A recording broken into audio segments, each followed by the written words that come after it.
बंगाल में जारी सियासी उथल पुथल की कर लेते हैं, जिसकी कहानी किसी फिल्मी कहानी से कम नहीं लग रही। टीएमसी के 20 बागी सांसदों ने अब एनसीपीआई नाम की एक ऐसी पार्टी ज्वाइन कर ली है जिसके नाम की अब तक कहीं कोई चर्चा भी नहीं थी। तो आपको बता दें कि अब जैसे ही टीएमसी के बागी सांसदों ने इस पार्टी को ज्वाइन किया है, उसके बाद से कई सारे सवाल उठ रहे हैं, लेकिन हम आपको पूरी खबर समझाते हैं, आप पूरी खबर समझिए।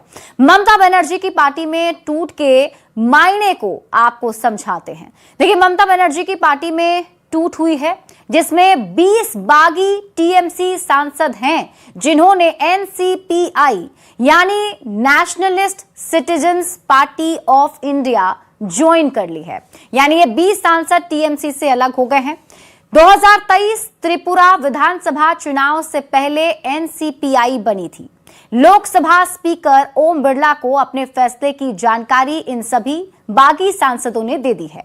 बीजेपी के नेतृत्व वाले एनडीए को समर्थन देने का वादा भी इस पार्टी ने किया है। अब टीएमसी में टूट से ममता बनर्जी की मुश्किलें कैसे बढ़ गई हैं और कैसे एनडीए मजबूत हुआ है, ये आपको समझाते हैं। देखिए, टीएमसी में टूट से बीजेपी को खास मजबूती कैसे मिली, आइए इसे समझते हैं। 2024 में बीजेपी का प्रदर्शन बहुत अच्छा नहीं था। बीजेपी अपने दम पर बहुमत नहीं ला पाई थी। बीजेपी को लोकसभा में 240 सीट पर जीत मिली। लोकसभा में बहुमत का आंकड़ा 272 है। जेडीयू और टीडीपी के समर्थन से सरकार बन पाई। एनडीए के पास 2024 में कुल 292 सीटें थी। संसद में अब एनडीए की स्थिति क्या हो जाएगी, इसे समझिए। टीएमसी के बागी सांसदों ने एनडीए को समर्थन देने की बात अब कर दी है, तो ऐसी सूरत में अगर संसद की तस्वीर देखें तो लोकसभा में एनडीए के पास कुल 314 सांसद होंगे, जबकि राज्यसभा में 154 सांसद हो सकते हैं। यानी कि 2/3 बहुमत से लोकसभा में एनडीए 46 सीट दूर है, जबकि राज्यसभा में 9 सीट की कमी है। और आइए अब आपको पूरी खबर समझाते हैं। आप समझिए 2/3 संख्या बल क्यों अहम है।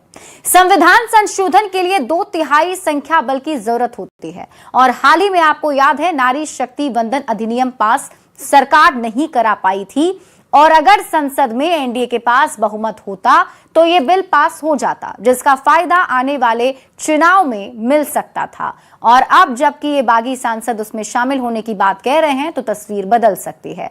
बढ़ेंगे आगे।